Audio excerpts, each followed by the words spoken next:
नमस्कार. अमरावती महानगरपालिका सार्वत्रिक निवडणूक रणसंग्राम 2017 मध्ये आपलं हार्दिक स्वागत आहे.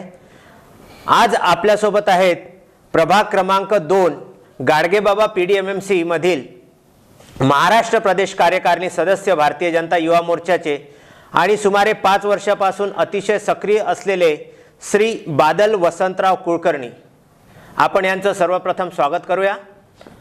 नमस्कार बादलजी, व्हीसीएन न्यूज तर्फे आपलं हार्दिक स्वागत. खूप खूप धन्यवाद. बादल वसंतराव कुलकर्णी सुमारे 5 वर्षापासून भारतीय जनता पार्टीमध्ये अतिशय सक्रिय सदस्य आहेत आणि हिरहिरीने ते प्रत्येक कामामध्ये सहभाग घेत असतात. महाराष्ट्र प्रदेश कार्यकारिणीचे ते भारतीय जनता युवा मोर्चाचे सदस्य आहेत आणि त्यांचा भ्रमणध्वनी क्रमांक आहे 9823355012. 34 वर्ष वयाचं हे उमद व्यक्तिमत्व आज आपल्यासोबत आहे, बादल वसंतराव कुलकर्णी. नमस्कार बादलजी. नमस्कार बादलजी, प्रभाग क्रमांक 2 मधून आपण गाडगेबाबा पीडीएमएमसी ह्या क्षेत्रामधून भाजपाला उमेदवारी मागितलेली आहे. बरोबर. मला सर्वप्रथम आपल्याला हे विचारायचं आहे की आपल्या प्रभागामध्ये एकूण किती मतदार आहेत? प्रभागामध्ये एकूण मतदार 24,986 आहेत. त्यापैकी सुमारे 50% महिला आणि 50% पुरुष हे जवळपास प्रमाण त्यामध्ये आहे. माझा एक प्रश्न असा होता आपल्याला, आपल्या प्रभागामध्ये भाजपाकडे एकूण आतापर्यंत व्यक्ती म्हणून आणि 2 म्हणून असं किती लोकांनी उमेदवारी मागितलेली आहे? एकंदरीत सध्याचा जर काळ बघितला तर भारतीय जनता पार्टीकडे उमेदवारी मागणाऱ्यांचा जो कल आहे तो अतिशय वेगाने वाढलेला आहे, आपणास माहिती आहे. आणि हा वाढलेला कलानुसार गाडगेबाबा पीडीएमसी प्रभाग क्रमांक 2 हा जो प्रभाग आहे माझा, ज्या प्रभागामधून मी उमेदवारीकरता अर्ज दाखल केलेला आहे माझ्या पक्षाकडे, त्या प्रभागातून एकंदरीत व्यक्ती म्हणून एकंदरीत 16 लोकांनी त्या ठिकाणी उमेदवारी मागितलेली आहे. मात्र काही ओबीसी गटातले उमेदवार आहे ज्यांनी ओपनमध्ये सुद्धा उमेदवारी मागितलेली आहे. महिलांच्या आरक्षणामध्ये महिला दोन्हीही ओपन आहेत, ब आणि क गटामध्ये. तर असं एकंदरीत 23 त्याची संख्या होते, मात्र व्यक्ती म्हणून ती संख्या 16 आहे. या प्रभाग क्रमांक 2चा व्याप म्हणजे कुठून आपला प्रभाग सुरू होतो आणि कुठपर्यंत जातो हे थोडंसं आम्हाला समजावून सांगा. अमरावती महानगरपालिकेतील क्षेत्रफळाच्या दृष्टीने जर बघितलं तर हा सर्वात मोठा प्रभाग आहे.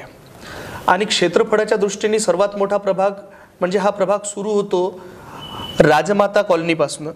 म्हणजे अमरावती महानगरपालिकेचा हा शेवटचा एक कोपरा म्हणता येईल त्याला.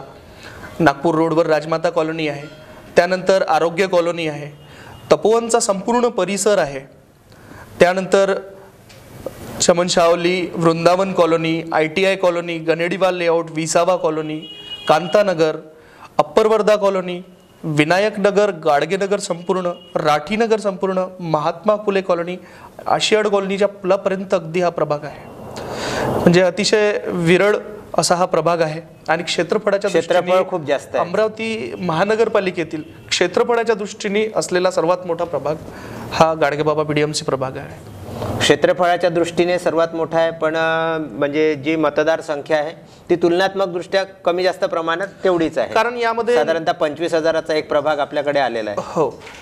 याच्यामध्ये कारण असं आहे की नवीन वस्ती या भागामध्ये भरपूर आहे. बघितलं तर तपोवन, आरोग्य कॉलनी हा जो भाग आहे मूळतः हा नवीन म्हणजे या ठिकाणी नवीन डेव्हलपमेंट्स फार जास्त सुरू असल्यामुळे मतदार संख्या क्षेत्रफळाच्या दृष्टीने जरी मोठा हा प्रभाग असला तरी मतदार संख्या या भागामध्ये 25,000च्या जवळपास आहे.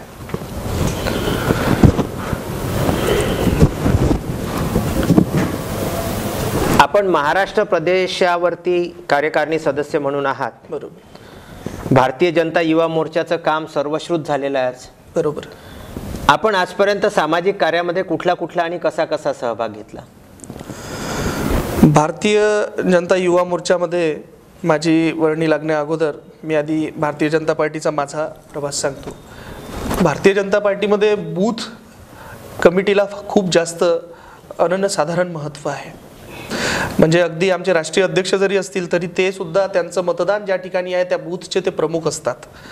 आणि त्यामुळे असं समजलं जाते की भारतीय जनता पार्टीचा प्रवास हा बूथपासून सुरू व्हावा. तर माझा प्रवास हा माझ्यासाठी माझ्या सुदैवानी हा प्रवास माझा भारतीय जनता पार्टीचा एक बूथचा प्रमुख म्हणून सुरू झालेला आहे. माननीय मुख्यमंत्री देवेंद्रजी ज्या वेळेला प्रदेश अध्यक्ष होते त्यांचा तो जो कार्यकाळ होता त्या काळामध्ये मी बूथचा प्रमुख अमरावतीमध्ये बूथचा प्रमुख होतो. त्यावेळेला अमरावती शहर जिल्ह्याचे अध्यक्ष सन्माननीय तुषारजी भारतीय होते. आणि बूथपासनं हा माझा प्रवास सुरू झाला असून सुरुवातीला बूथ प्रमुख, त्यानंतर सदस्य नोंदणी अभियान. हे आपल्याला माहिती असेल की एका नंबरवर मिस कॉल द्या आणि सदस्य व्हा अशी एक सोपी यंत्रणा या पक्षाने माझ्या काढलेली होती. आणि अमरावतीकरांनी महाराष्ट्रातून आणि संपूर्ण देशातून याला खूप जास्त प्रतिसाद मिळाला. 11 कोटी सदस्य भारतीय जनता पार्टीचे आज आहे. देशात नव्हे तर जगातली सर्वात मोठी पार्टी भारतीय जनता पार्टी आहे. या यंत्रणेचा मी जिल्ह्याचा म्हणजे अमरावती शहर जिल्ह्याचा सहनोंदणी प्रमुख म्हणून मी कारभार सांभाळला. त्यानंतर भारतीय जनता युवा मोर्चाची मागच्या टर्ममध्ये कार्यकारिणी झालेली नव्हती, मात्र महाविद्यालयाची जबाबदारी माझ्याकडे देण्यात आलेली होती पक्षातर्फे. ती जबाबदारी मी सांभाळली. त्यानंतर पदवीधर मतदार नोंदणीला सुरुवात झाली.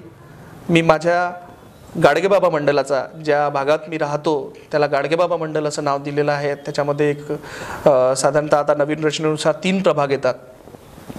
त्या मंडलाचा मी नोंदणी प्रमुख होतो. नोंदणी प्रमुख म्हटल्यापेक्षा मी विस्तारक होतो. विस्तारक या भाषेचा खूप व्यापक अर्थ आहे. विस्तारक सकाळपासून निघतो, कार्यकर्त्यांच्या भेटी घेतो आणि कार्याला आपल्या दिशा देतो. मी विस्तारक म्हणून सुद्धा त्या भागामध्ये काम केलेलं आहे. सध्या सुद्धा पदवीधर मतदार निवडणुकीचा मला प्रमुख म्हणून जबाबदारी देण्यात आलेली आहे. आणि त्यानंतर मला भारतीय जनता युवा मोर्चाचं महाराष्ट्र प्रदेश कार्यकारिणी सदस्य ठरवलं. सामाजिक कार्यामध्ये माझं योगदान नेहमीपासून राहिलेलं आहे. माझ्या भागामध्ये ब्लड डोनेशन्सचे विषय असो, ब्लड डोनेशनला कॅम्प म्हणून न घेता गरजूंना ब्लड पोचवणे ही माझी जबाबदारी मी जातीने पार पाडतो. रोजगाराच्या संदर्भातले जर प्रश्न असतील, कुठल्या सरकारच्या योजना मी सामान्य लोकांपर्यंत कशा पोचवतो याकडे माझं सतत लक्ष असते. केंद्र सरकारची फार चांगली लाभदायी योजना आलेली आहे. व्यापाऱ्यांकरता, आज छोट्या व्यापाऱ्यांकरता याआधी कुठल्याही सरकारने विचार केलेला नव्हता. मला हे सांगताना फार आनंद होतो की या अमरावती शहरामध्ये मी माझ्या प्रभागापुरता विचार न करता या अमरावती शहरामधील 21 लोकांना मुद्रा योजनेमार्फत लोन मिळवून दिलेलं आहे. असं एकंदरीत सामाजिक कार्यांमध्ये सुद्धा माझा सहभाग नेहमी असतो. सध्या आपल्या परिसरामध्ये असलेल्या समस्या ज्या आपल्याला जाणवत असतील, अशा कुठल्या समस्या अमरावती महानगरपालिकेच्या या प्रभागामध्ये आपल्याला जाणवतात? बघा, मी तुम्हाला जसं आधी सांगितलं की क्षेत्रफळाच्या दृष्टीने अमरावती महानगरपालिकेतील हा सर्वात मोठा प्रभाग आहे आणि क्षेत्रफळाच्या दृष्टीने हा सर्वात मोठा प्रभाग आहे. यामध्ये जर आपण जुना बायपास जर बघितला, ज्याला जुन्याप्रमाणे आपण बियाणी चौक म्हणून ओळखतो, मात्र मी तुम्हाला या ठिकाणी आणखी एक माहिती देऊ इच्छितो की 25 वर्षापूर्वी त्या भागातील माजी नगरसेवक श्री गटलेवार काका यांनी एक ठराव पास केला होता आणि त्या चौकाचं नाव पद्मश्री डॉक्टर शिवाजीराव उपाख्य दाजीसाहेब पटवर्धन असं त्या चौकाला नाव देण्यात आलेलं आहे. आणि या भागामध्ये त्या चौकापासनं तर तपोवनपर्यंतचा परिसर हा मूळतः या प्रभागामध्ये अविकसित ज्याला म्हणता येईल असा हा भाग आहे. नवीन वस्ती आहे, खूप प्रॉब्लेम्स आहेत. अनेक लोकांना त्यांच्या घरापर्यंत पोचण्याकरिता रस्ते उपलब्ध नाही. रस्ते तर सोडा, त्यांना त्यांच्या ज्या गाड्या आहेत पावसाळ्यामध्ये तर त्यांना त्यांच्या स्वतःच्या गाड्या त्यांच्या घरी कधी पार्क करता येतच नाही असं समजा. त्यांना कुठेतरी जिथपर्यंत रस्ता आहे तिथपर्यंत ती गाडी न्यावी लागते, तिथे ती गाडी पार्क करावी लागते आणि तिथून पायी जाताना सुद्धा त्यांचे त्या ठिकाणी फजिती होते. स्ट्रीट लाईट्सची व्यवस्था व्यवस्थितपणे नाही आहे. आता LED आलेले आहेत, काही भागामध्ये लागलेले आहेत. भरपूर मोठा भाग असा आहे जो अजूनपर्यंत सुटलेला आहे. सांडपाण्याची व्यवस्था जर म्हणाल तर आमच्या इथे डेव्हलपमेंट चार्जेस ज्या ठिकाणचे भरले गेलेले आहे महानगरपालिकेमध्ये त्या ठिकाणी सुद्धा सांडपाण्याची व्यवस्था अजूनपर्यंत सुद्धा झालेली नाही. आणि मला सांगताना अतिशय खंत वाटतो की अमरावती शहरामध्ये जिथे आपण म्हटल्या जाते की पाणी मुबलक आहे, या प्रभागामध्ये एक वस्ती अशी आहे आरोग्य कॉलनी, राजमाता कॉलनी. या कॉलनीज अशा आहेत की या कॉलनीतले लोक आजही कॅनचं पाणी परचेस करतात, कॅनचं पाणी विकत घेतात. त्या ठिकाणी पिण्याच्या पाण्याची अजूनही व्यवस्था झालेली नाही.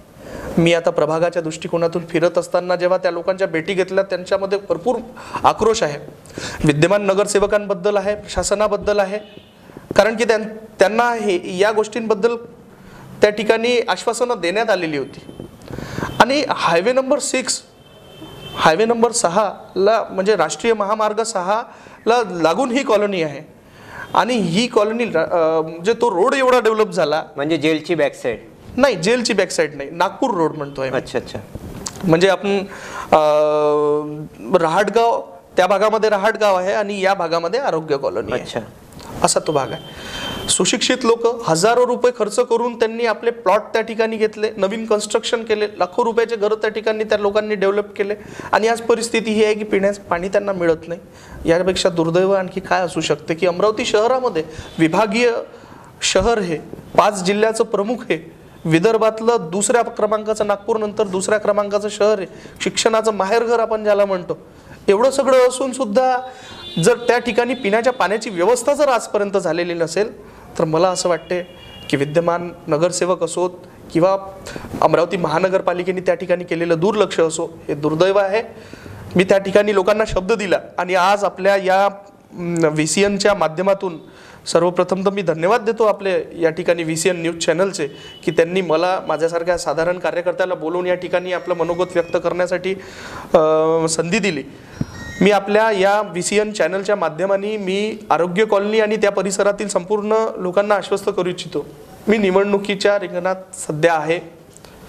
मी पक्ष जो निर्णय घेईल तो साधारणतः साहजिक आहे, मला तो मान्य राहीलच. मात्र मी असो नसो, मी या ठिकाणी एक आश्वस्त करू इच्छितो की मी या पाण्याच्या व्यवस्थेच्या लढ्यामध्ये सक्रिय सहभाग घेऊन आरोग्य कॉलनी परिसरातील लोकांना पाण्याची व्यवस्था करून देण्याची 100% प्रयत्न करेल आणि ते करून देईल, एवढं मी या ठिकाणी आश्वस्त करू इच्छितो आपल्या प्रसारमाध्यमाच्या दृष्टीने.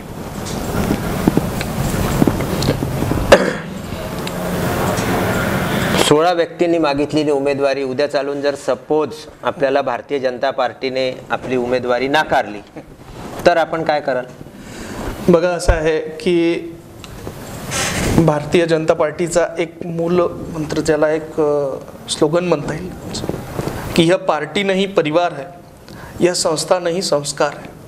आणि आमच्यावर या पार्टीचे संस्कार आहेत. आणि निवडणुका येतील, निवडणुका जातील, माझं संघटनेमधलं महत्त्व जे आहे, माझी संघटना जी आहे ती मला कधीही कुठेही चुकू देणार नाही. त्यामुळे मला पार्टीवर तर पूर्णपणे ठाम विश्वास आहे, माझ्या पार्टीवर, मला माझ्या पक्षावर संपूर्ण. म्हणूनच भारतीय जनता पार्टीचा कार्यकर्ता हा निष्ठावान कार्यकर्ता याच्यासाठी त्याच्या मागे लागतो, कारण की जर कधी काळी पार्टीची काही अडचण असेल, तो कुठल्या समीकरणामध्ये नसेल बसत, तर त्याला त्या ठिकाणी थांबवण्यात येते, तो तेवढ्या निष्ठेने थांबतो, म्हणून तो निष्ठावान कार्यकर्ता म्हणून असतो. मला गर्व आहे या गोष्टीचं की मी माझ्या भारतीय जनता पक्षाचा निष्ठावान कार्यकर्ता आहे. तिकीट करता मी माझी उमेदवारी करता मी अर्ज दाखल केलेला आहे. पक्ष नक्की त्यावर विचार करेल आणि यदा कदाचित आपण जसं म्हटले की जर नाही उमेदवारी मिळाली तर काय, तर पक्षाला सुद्धा माहिती आहे आणि मला सुद्धा या गोष्टीवर विश्वास आहे, माझ्या कार्यकर्त्यांना सुद्धा विश्वास आहे की निवडणुका येतील जातील, परंतु मी नेहमी पक्षाच्या सोबत राहील. आज होतो, कालही होतो, आज आहे कालही होतो आणि उद्या सुद्धा पक्षाच्या सोबतच राहील.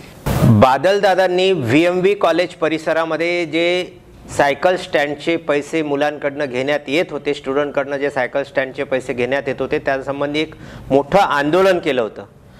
बादलदादा, या आंदोलनाबद्दल आम्हाला थोडीशी माहिती सांगा.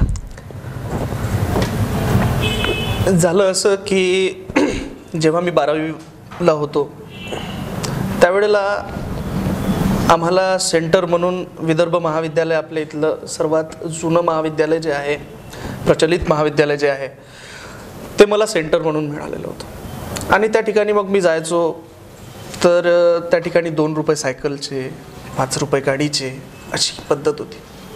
मनाला कुठेतरी वाटत होतं की गव्हर्नमेंट कॉलेज असल्यानंतरही या ठिकाणी पैसे घेतले जात आहेत, मात्र ते परीक्षेचं त्यावेळेला माझ्यावर असणारं दडपण किंवा मी सक्षम नसेल ते सगळं त्यावेळेला हाताळायला.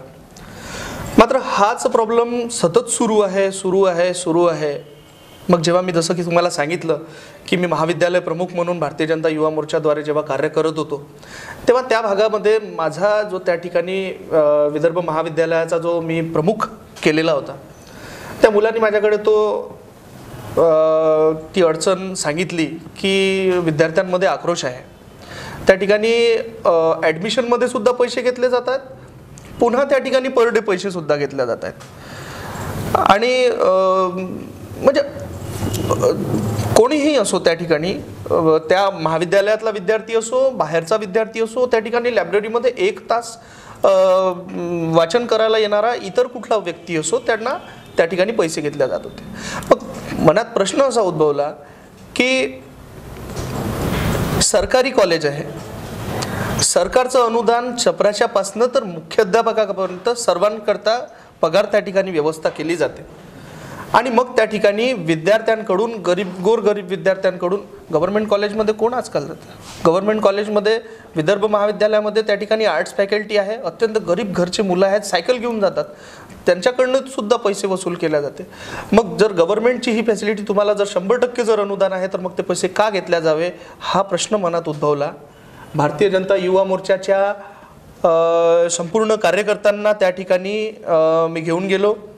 विदर्भ महाविद्यालयातला जो माझा त्या ठिकाणी महाविद्यालयाचा जो प्रमुख केलेला होता, त्या मुलाद्वारे तिथले विद्यार्थी संपूर्ण गोळा झाले आणि आम्ही मुख्याध्यापिका ना भेटलो आणि त्यांना ही अडचण आम्ही लक्षात आणून दिली. तर हास्यास्पद असं की त्यांना त्या गोष्टीची माहिती नव्हती असं त्या बोलल्या मला, आणि म्हणून तो विषय जातीने लावून धरला, त्या ठिकाणी आंदोलन केलं. आणि मला आज आपल्याला सांगताना फार आनंद होतो की आज त्या ठिकाणी एकाही विद्यार्थ्यांकडून सायकलचे किंवा स्कूटरचे पैसे घेतल्या जात नाही. वारंवार मी अपडेट घेत राहतो की याच्यामध्ये काही होत आहे का, काही आणखी भानगड होत आहे का, काही कोणाचं सेटलमेंट होऊन पुन्हा आणखी स्टँड देण्यात आलेला आहे का. मात्र अशी कुठलीही गोष्ट आज त्या ठिकाणी नाही. आणि माझं VCN चॅनलच्या माध्यमातून आणखी विद्यार्थ्यांना हे आव्हान आहे, विद्यार्थ्यांना असा मी या ठिकाणी संदेश देऊ इच्छितो की आपलं जर महाविद्यालय, गव्हर्नमेंट महाविद्यालय जर, गव्हर्नमेंट कॉलेज जर असेल आणि त्या ठिकाणी जर पैसे घेतले जात असेल तर आवाज उचला.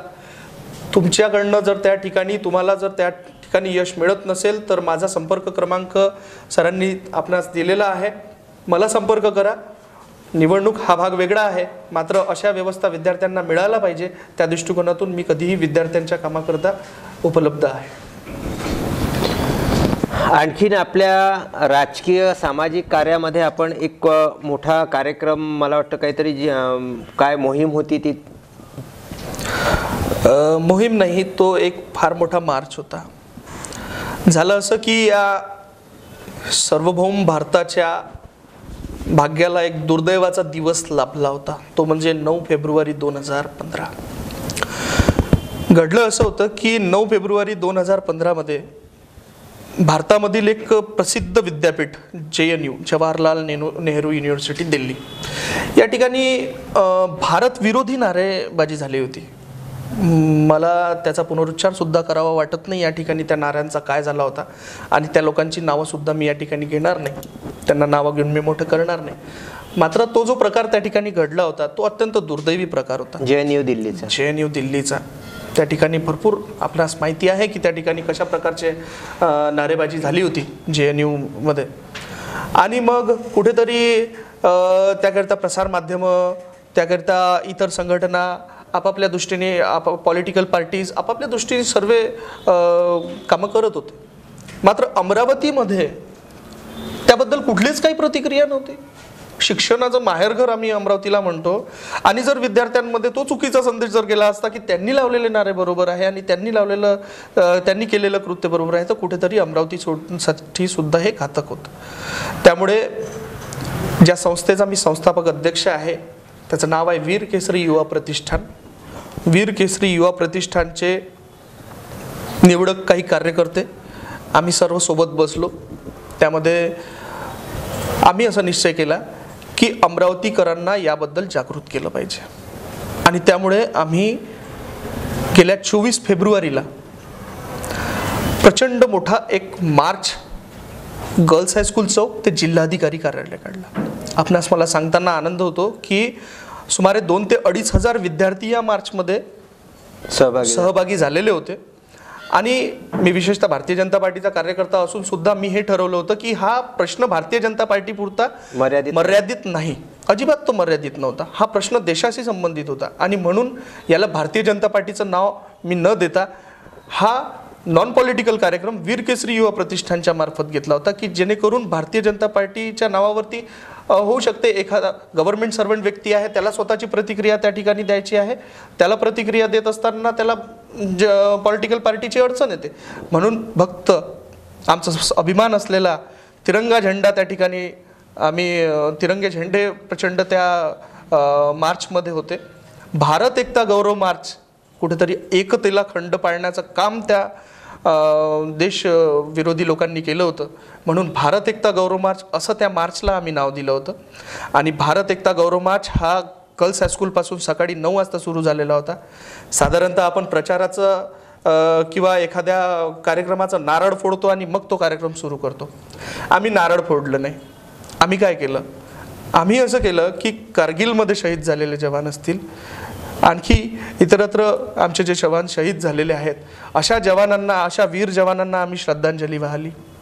आणि ती श्रद्धांजली आम्ही न वाहता आपल्या अमरावतीमध्येच साईनगर भागामध्ये कारगिलच्या युद्धामध्ये ज्यांनी सहभाग घेतला होता असे त्या ठिकाणी पाटणकर काका आहेत, त्यांना आम्ही बोलवलं होतं.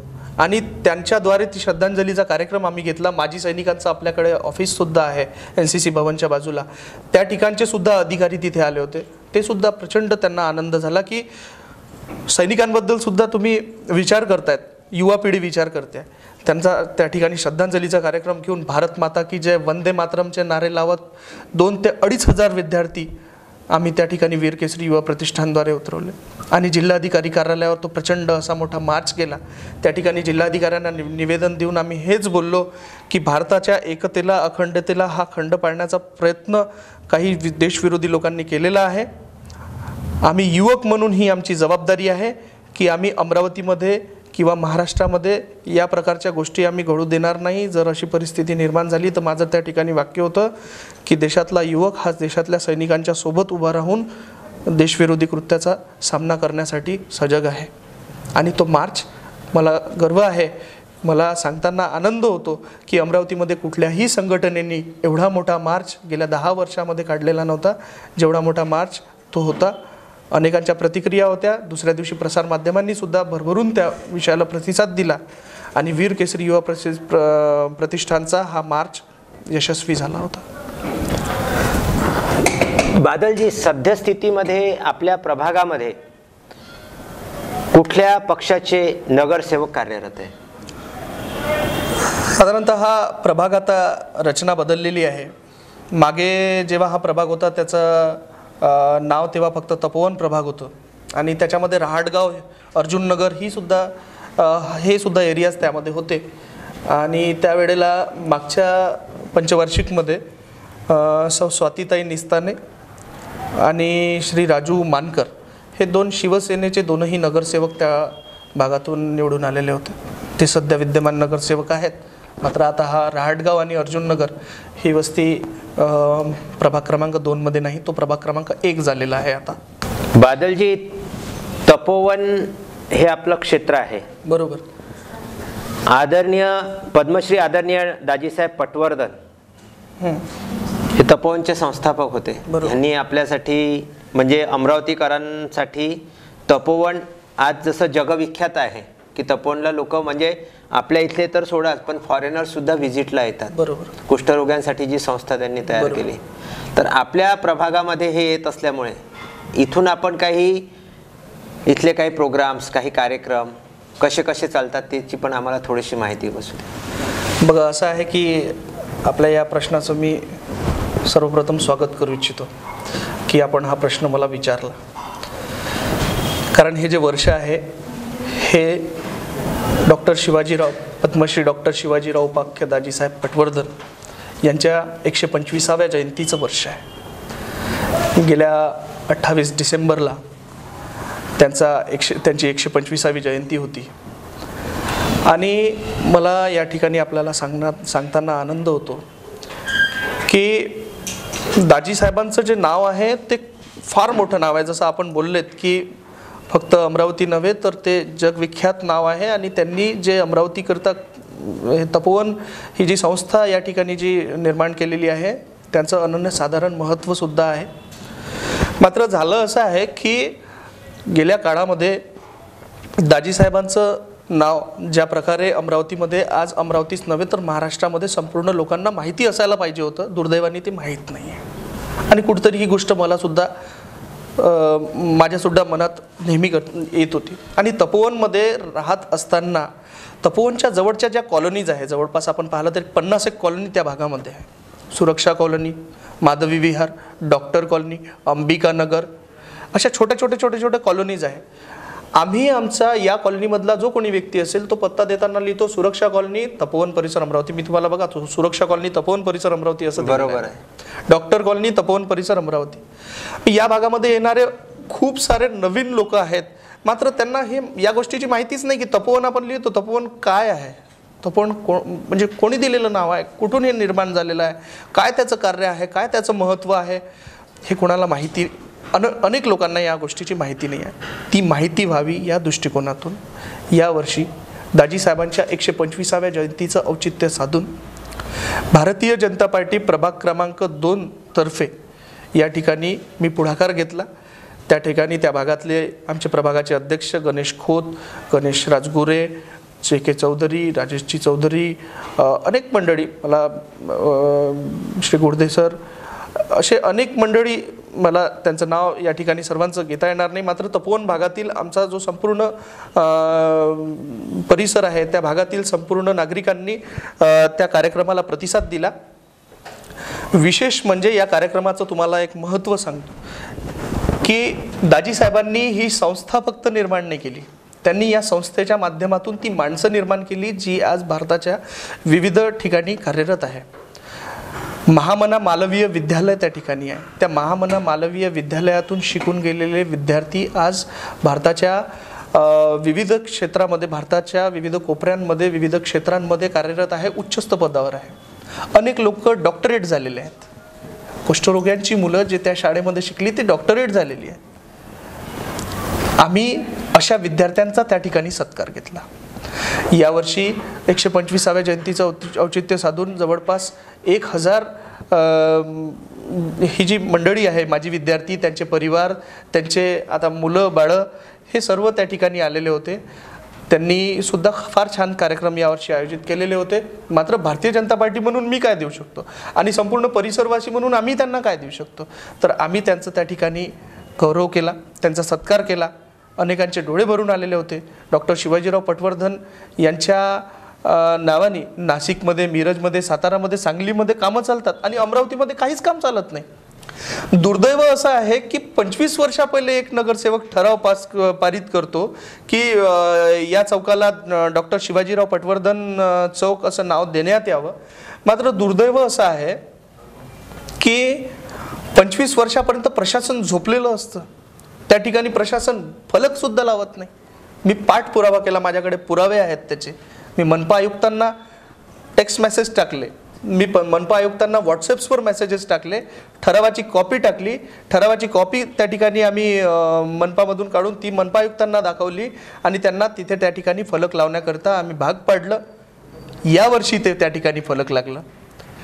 आपणास या ठिकाणी पुन्हा एकदा सांगतो की कुठल्याही पॉलिटिकल पार्टीनी आजपर्यंत दाजीसाहेब पटवर्धन यांची जयंती साजरी केलेली नव्हती. एक साधा फोटो सुद्धा लावलेला नव्हता. त्या भागामध्ये तर नाहीच नाही, इतर भागामध्ये कुठेच नाही. दुर्दैव आहे की अमरावतीकरांना एवढं मोठं गौरव म्हणजे दाजीसाहेबांनी कधीच म्हणजे ते प्रसिद्धीपासून नेहमी दूर राहायचे. कधीच त्यांनी स्वतःची प्रसिद्धी करून घेतली नाही. ते म्हणायचे, त्यांचं वाक्य आहे की मला विसरा, मी केलेल्या कार्याला विसरा, मात्र कार्य विसरू नका. आज ती वेळ आलेली आहे की त्यांचं जे कार्य आहे ते अमरावतीमधल्या प्रत्येक व्यक्तीपर्यंत पोहोचवणे, अमरावतीमधल्या प्रत्येक व्यक्तींना त्याची माहिती देणे. अमरावतीचं हे एवढं मोठं वैभव आहे, हे वैभव लोकांना माहिती पडणे फार आवश्यक आहे. डॉक्टर राजेंद्र प्रसाद यांनी त्यांना त्या काळामध्ये पद्मश्री बहाल केलेलं होतं. लोकांना हे सुद्धा माहिती नाही आहे की पद्मश्री मिळालेली एक व्यक्ती कुष्ठरोगी, दीन, दलित, दुखी, अनाथ सर्वांचे त्या ठिकाणी कैवारी म्हणून दाजीसाहेबांनी काम केलं. एवढी मोठी तपोवन संस्था निर्माण केली. जो घटक, जो वर्ग असा होता की ज्याला समाजाने नाकारलेलं होतं, असा कुष्ठरोगी वर्ग, त्याला रोजगार त्या ठिकाणी दिला. त्या ठिकाणी आणखी अजून सुद्धा रोजगाराचे त्या ठिकाणी सतरंजी बनवणे असो, त्या ठिकाणी लाकडाचे फर्निचर्स असो, हे सगळे कामं आजही चालतात. आणि संस्थेचे जे विश्वस्त आहेत, अध्यक्ष आहेत, नवनियुक्त अध्यक्ष सध्याच आडशी साहेब झालेले आहेत. चोटके साहेब सुद्धा त्या ठिकाणी सचिव म्हणून कार्य करतात. गवई साहेब त्या ठिकाणचे उपाध्यक्ष आहे. ही मंडळी सुद्धा खूप चांगल्या रीतीने त्या ठिकाणी तपोवनचं कारभार सांभाळत आहे, चांगलं काम करत आहे. तपोवनचं नाव, तपोवन फक्त तपोवन न राहता तपोवन काय आहे हे सर्वांना माहिती करून देण्याच्या दृष्टीने मी दाजीसाहेब पटवर्धन यांचा 125व्या जयंतीचा हा कार्यक्रम भारतीय जनता पार्टीच्या नावावर तपोवन परिसरामध्ये आयोजित केला. याला तपोवन परिसरवासियांनी, बाहेरच्या आलेल्या माजी विद्यार्थ्यांनी, भारतीय जनता पार्टीच्या नेते मंडळींनी, संपूर्ण लोकांनी याला भरभरून प्रतिसाद दिला. आणि त्या ठिकाणी आम्ही पुन्हा एकदा सांगितलं की निवडणूक आहे म्हणून फक्त दाजीसाहेबांची जयंती साजरी केलेली नाही.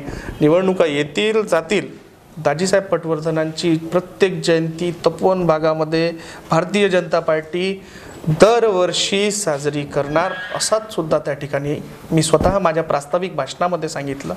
श्री तुषारजी भारतीय सुद्धा त्या ठिकाणी आले होते. त्यांनी सुद्धा फार चांगलं त्या ठिकाणी स्वतःचं मत दाजीसाहेबांबद्दल व्यक्त केलं. आणि सर्वात महत्त्वाची गोष्ट म्हणजे त्या ठिकाणी प्रमुख वक्ते म्हणून श्री अब्दुल सर त्या ठिकाणी आम्ही बोलवले होते. धन्यवाद बादलजी.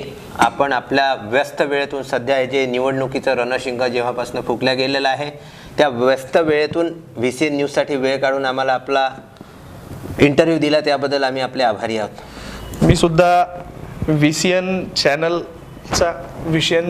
चॅनलच्या सर्व जे दर्शक आहेत त्यांचा आभार व्यक्त करतो. VCN चॅनलची ही जी वाटचाल आहे ही अशीच पुढे चालो, अशा VCN चॅनलला आपणाला शुभेच्छा देतो. नवीन वर्षाच्या सुद्धा शुभेच्छा देतो. खूप खूप धन्यवाद. धन्यवाद.